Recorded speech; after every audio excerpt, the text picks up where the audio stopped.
Have you ever felt the weight of your own expectations? That silent, screaming pressure to be flawless, and the crushing guilt that follows every single mistake? This is Sara, and by her own standards, she was failing at everything. Her career, her relationships, even making a decent cup of coffee. She was a collection of cracks about to shatter. But what she discovered in a dusty, forgotten art studio didn't just change her life. It redefined what it means to be broken. Sara lived in a world of highlights, and she felt like a permanent behind-the-scenes mess. You should be further along by now from a relative, every promoted colleague on LinkedIn, was another crack in her foundation. She was so busy trying to hide her flaws, she had no energy left to actually live. The day she broke her grandmother's heirloom bowl was the day she broke completely. It felt like a symbol of her entire life, shattered beyond repair. In desperation, she gathered the pieces and took them to the one place everyone said could fix anything. A small, hidden studio owned by a man they called the Kintsugi Master. The master didn't offer sympathy. He didn't tell her it would be okay. He simply picked up a shard and said, "The break is not the end. It is the beginning of the story." He then placed a pot of liquid gold and a small brush in front of her. "Master, your task is not to hide the breaks. Your task is to highlight them, to repair this bowl with gold." "Sara, but I want it to be like it was. I want to pretend this never happened." "Master, that is impossible, and it is why you are suffering. Now begin." For the first hour, Sara fought the process. Every application of gold felt like admitting failure. The cracks looked ugly to her. They were just reminders of her clumsiness, her imperfection. And then, as she looked at a repaired vase, she saw it. The gold wasn't hiding the cracks. It was illuminating them, making them sacred. A thought, quiet but undeniable, whispered in her mind. What if my cracks aren't evidence of my weakness, but the proof of my story?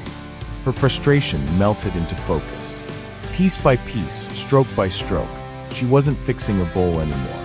She was creating a new one, a better one. When she placed the final piece, she looked at the master, her eyes wide with realization. "Sara, it's more beautiful than it was before." "Master, of course. It has now earned its beauty. It has a story. The bowl you broke is gone. This is the bowl that was saved." "Master, we are all Kintsugi, child. Your anxiety? That is a crack filled with the gold of resilience. Your past failures? They are cracks filled with the gold of wisdom. Your perceived flaws? They are what make you irreplaceably you. To hide them is to hide your own masterpiece. This isn't just poetic wisdom. This is the foundation of acceptance and commitment therapy in psychology.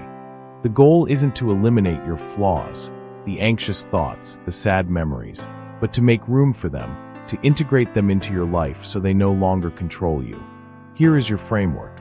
I call it the golden repair practice. First, acknowledge the crack. Don't say I'm fine. Say, I feel like a failure today. Name it. Second, find the gold. Ask, what did this crack teach me? Did it make me kinder? More determined? More aware? Third, integrate, don't erase. Carry that lesson forward. Let it become part of your strength. Sara didn't become a different person. She became a more complete version of herself. She started taking creative risks at work because she was no longer terrified of failure. Her relationships deepened because she could be vulnerable. She stopped trying to curate a perfect life and started building a real one. The cracks were still there. The memories of failure, the moments of insecurity. But now they were traced with gold. They were no longer sources of shame.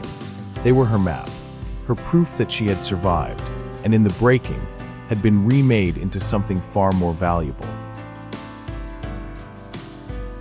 So I have a single, powerful question for you. What is one crack in your life that you've been trying to hide, that you could instead begin to repair with gold? A past mistake? A current insecurity? A part of your story you're ashamed of? Your first step is this. Acknowledge it. just to yourself. And then, write one sentence in the comments about what its gold could be. What has it taught you? Let's create a gallery of golden repairs right here, and show each other that we are all masterpieces in progress. If this story helped you see your own cracks not as flaws, but as features, do two things. First, hit that like button. It tells the algorithm that this message of self-worth needs to be spread far and wide. And second, subscribe. Because next week, we're diving into the neuroscience of self-compassion. How to rewire your brain to stop criticizing and start championing yourself. Remember, a smooth sea never made a skilled sailor, and a life without cracks never made a Kintsugi masterpiece. Thank you for watching. I'll see you in the comments.